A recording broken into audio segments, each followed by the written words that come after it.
राहुल रूममध्ये असतो. राहुल मात्र रूममध्ये मस्त गेम खेळलेला असतो. रोहिणी खूप रागारागामध्ये त्याच्या अंगावरती धावून येते आणि बुके वगैरे आणलेला असतो तो तिच्या राहुलच्या तोंडावरती फेकून देते. राहुल नैनाला सुद्धा आता ढकलून दिलेलं असतं रोहिणीनं.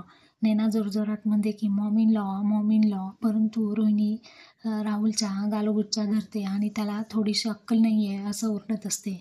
माझी थोडीशी अक्कल जर तुझ्यात असती ना, आपण आज कुठल्या कुठे पोहोचलो असतो. अरे चांदेकरांच्या प्रॉपर्टीवरती आपण राज्य केलं असतं, हे सर्व आपल्या हातचे मिंदे झाले असते, असं ती खूप रागात बोलते. राहुल पूर्णपणे घायल झालेला असतो. तो म्हणतो की अगं मम्मा, मला एक चान्स दे ना, मी डायव्होर्स पेपरवरती सही नाही घेऊ शकलो, सॉरी मम्मा. रोहिणी खूप ओरडत असते. ती म्हणत असते की आता तुला कोणता चान्स मी देणार नाही आहे. अद्वैतकडे गेल्यानंतर पाहिलं मी तू काय करत होता आणि काय नाही, मूर्ख मुलगा कुठला, असं बोलून ती रागाने निघून जाते. नैना आता राहुलला थोडंसं मोटिवेशन देण्याचा प्रयत्न करते आणि राहुलला म्हणते की अरे तू शेळीसारखा का राहतोस, तू वाघ आहेस ना, वाघाप्रमाणे एक डरकाळी फोडली तर अख्खं घर तुझ्या आरी येईल, तू डरकाळी कधी फोडणार आहेस. राहुलला जोराचा ठसका लागतो.